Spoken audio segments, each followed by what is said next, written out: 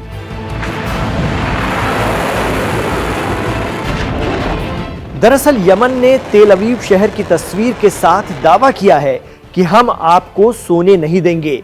Yemen की missile तेल अवीव और इस्राइल के दीगर शहरों में खासी तबाही मचा रही हैं, ऐसा कई मीडिया रिपोर्ट्स में दावा किया जा रहा है। ये हम नहीं कह रहे, बल्कि आईडीएफ यानी इस्राइल डिफेंस फोर्स के आंकड़े बता रहे हैं। उन्होंने खुद इसे जारी किया है कि 7 अक्टूबर 2023 के बाद से यानी इस्राइल का गजा पर हमला शुरू होने के बाद अंसारुल्लाह ने अब तक उन पर 320 से ज्यादा ड्रोन हमले किए हैं। इतना ही नहीं, 40 बैलिस्टिक मिसाइलों से भी हौसियों ने इस्राइल को सीधे निशाना बनाया है। अंसारुल्लाह की मिसाइल ताकत किसी से छिपी हुई नहीं है।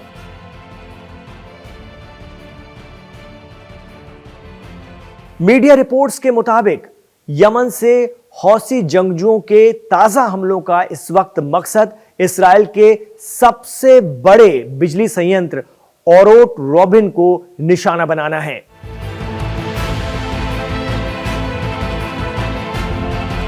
और इसके लिए उन्होंने फिलिस्तीन 2 मॉडल की हाइपरसोनिक बैलिस्टिक मिसाइल को लॉन्च करने का दावा किया था।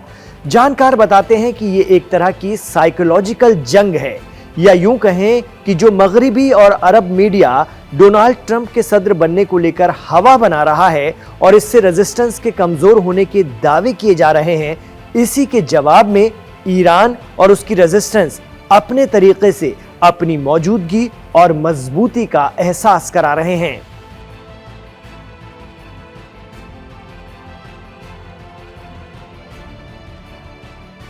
आपको बता दें कि ईरान के कुम शहर में अपने एक खिताब में अभी एक दिन पहले ही ईरान के supreme leader Ayatollah Ali Khamenei ने कहा है कि जहां भी रेजिस्टेंस होगा हम उनके साथ खड़े रहेंगे। उन्होंने कहा हम उन्हें पूरा सपोर्ट भी करते रहेंगे।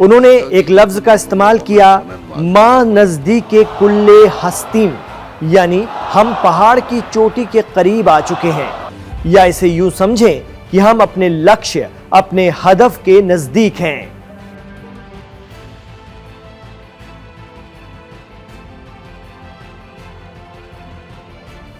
तो ईरान और उनकी हिमायती तंजीमों का रुख और रवैया बता रहा है कि अमेरिका में डोनाल्ड ट्रंप के सदर बनने के बावजूद वो किसी भी आक्रामकता का जवाब देने के लिए खुद को न सिर्फ मजबूत कर रहे हैं, बल्कि आगे आने वाले दिनों में ऐसा लगता है जैसे इस्राइल से दो दो हाथ करने के लिए भी तैयार हो रहे हैं। तो नाजरीन, ये था आज का दीन दुनिया शो। आपको कैसा लगा?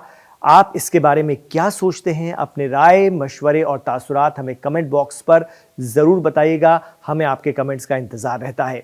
हम आपसे ये भी गुजारिश करते हैं आज फिर एक बार कि आप हमारे शो को दुनिया के किस हिस्से से देख रहे हैं, कमेंट बॉक्स पर ज़रूर बताइए। इससे हमें एहसास भी होता रहता है आपके प्यार की गर्मजोशी का कि आप हमें देख रहे हैं और दुनिया भर से देख रहे हैं।